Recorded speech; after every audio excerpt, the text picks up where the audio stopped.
आप देख रहे हैं इंडिया न्यूज 13। चलिए देखते हैं उत्तर प्रदेश की फटाफट बड़ी खबरों को।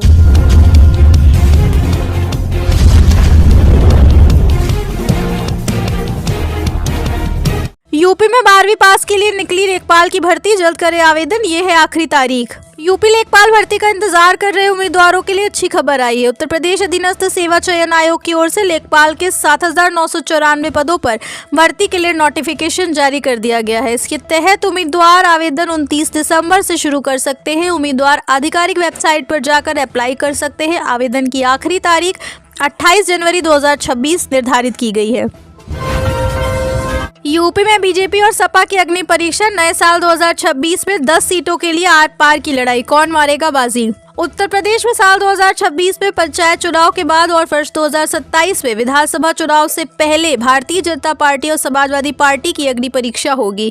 यह अग्नि परीक्षा इतनी कठिन होगी कि दोनों ही पक्षों को एक ओर जहां अपने विधायकों को टूटने से बचाना होगा, तो वहीं ज्यादा से ज्यादा सीटें जीतकर उच्च सदन यानी राज्यसभा में अपनी ताकत बढ़ा ली होगी। संसद की वेबसाइट के आधार पर उपलब्ध जानकारी के अनुसार साल 2026 के नवम्बर में यूपी की 10 सीटें खाली होंगी, जो साल 2026 के नवंबर में रिटायर होंगे। उसमें भारतीय जनता पार्टी के 9 और सपा का 1 सांसद शामिल है। यूपी में ड्राइविंग लाइसेंस बनवाने के नियमों में बड़ा बदलाव, जरा सी चूक से खाली हाथ लौटना पड़ेगा वापस।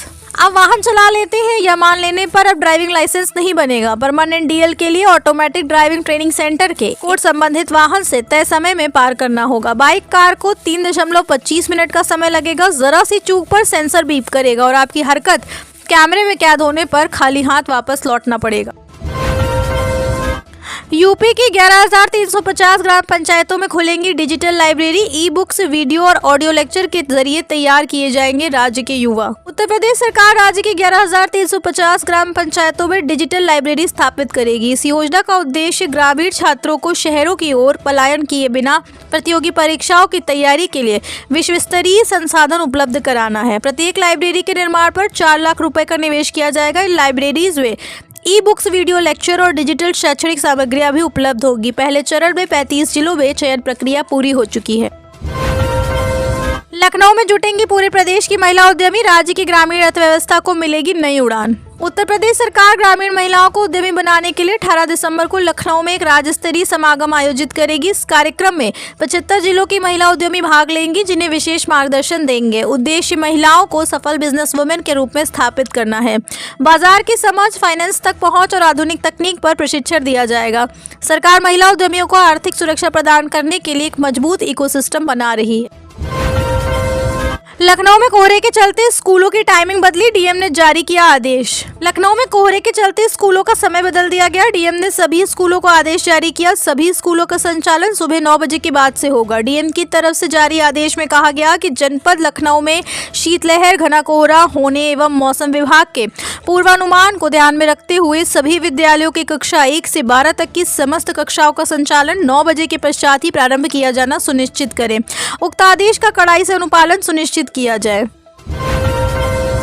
उत्तर प्रदेश बनेगा निर्यात का पावर हाउस, राज्य के स्थानीय उत्पादों को अब मिलेगा 50 लाख तक का अनुदान। उत्तर प्रदेश सरकार ओडीओपी 2.0 लॉन्च करने की तैयारी में है, जिसका लक्ष्य राज्य को वैश्विक निर्यात केंद्र बनाना है। एमएसएमई को 50 लाख रुपए तक का अनुदान मिलेगा। तकनीकी उन्नयन के लिए 5 करोड़ तक की परियोजनाओं पर 75% तक की सहायता मिलेगी। 2017 में प्रदेश का निर्यात 88,000 करोड़ था, जो 2024 में बढ़कर 1.86 लाख करोड़ हो गया, जिसमें ओडीओपी का योगदान 93,000 करोड़ है। लखनऊ कानपुर एक्सप्रेसवे कब होगा शुरू, पीएमओ को भेजे गए लेटर में एनएचएआई ने बता दी डेट। लखनऊ कानपुर एक्सप्रेसवे मार्च 2026 तक बनकर तैयार हो जाएगा। एनएचएआई ने पीएमओ को पत्र लिखकर यह जानकारी दी है। ट्रांसमिशन लाइन शिफ्टिंग में देरी के कारण प्रोजेक्ट में विलंब हुआ। स्कूटर इंडिया के पास गर्डर रखने का काम बाकी है। 18 से 27 दिसंबर तक शटडाउन लेकर हाई टेंशन लाइन को शिफ्ट किया जाएगा। एक्सप्रेसवे शुरू होते ही टोल लगना शुरू हो जाएगा। बड़ी बड़ी लफाजी करने वाले अब कहां गुम हो गए, अखिलेश यादव ने फिर भाजपा और माफिया का किया जिक्र। सपा के राष्ट्रीय अध्यक्ष अखिलेश यादव ने भाजपा सरकार में जनता की जान के साथ खिलवाड़ होने का आरोप लगाया है। सपा प्रमुख ने कहा कि कफ सिरप के नाम पर नकली दवाएं और जहर बेचा जा रहा है, इसके पीछे भाजपा ही है। भ्रष्टाचार और कानून व्यवस्था पर जीरो टॉलरेंस का दावा करते हुए बड़ी बड़ी लफाजी करने वाले अब कहां गुम हो गए हैं। दरअसल भाजपा माफिया एक सिक्के के दो पहलू हैं। नकली और जहरीली सिरप के हजारों करोड़ के अवैध कारोबार पर चुप्पी क्यों है। सपा प्रमुख ने कन्नौज के पूर्व सांसद सुब्रत पाठक का एक वीडियो एक्स पर शेयर कर उन पर भी तंज किया। जारी बयान में सपा प्रमुख ने कहा कि भाजपा सरकार में अवैध कारोबारियों को सत्ता का संरक्षण मिला हुआ है। यूपी में कोहरे और ठंड को लेकर सीएम योगी के सख्त निर्देश, अलर्ट रहे सभी अधिकारी। घने कोहरे और कड़ाके की ठंड को देखते हुए मुख्यमंत्री योगी आदित्यनाथ ने अधिकारियों को प्रदेश भर में अलर्ट मोड में रहने के निर्देश दिए हैं। मुख्यमंत्री ने मंडलायुक्त, आईजी, जिला अधिकारी, पुलिस, ट्रैफिक और नगर निकायों के अधिकारियों को स्पष्ट निर्देश दिया है। जनजीवन, यातायात और निराश्रितों की सुरक्षा में किसी भी स्तर पर लापरवाही बर्दाश्त नहीं की जाएगी। उन्होंने साफ कहा कि सड़कों, गलियों, हाईवे से लेकर एक्सप्रेसवे तक सुरक्षा इंतजाम चाक चौबंद रखे जाए। इसके साथ ही एक्सप्रेसवे पर पेट्रोलिंग बढ़ाने, ब्लैक स्पॉट पर अतिरिक्त सतर्कता बरतने, टीमें तैनात करने, क्रेन और एम्बुलेंस को 24/7 उपलब्ध रखने तथा टोल प्लाजा पर लाउड स्पीकर से चालकों को कोहरे की चेतावनी देने के निर्देश दिए हैं।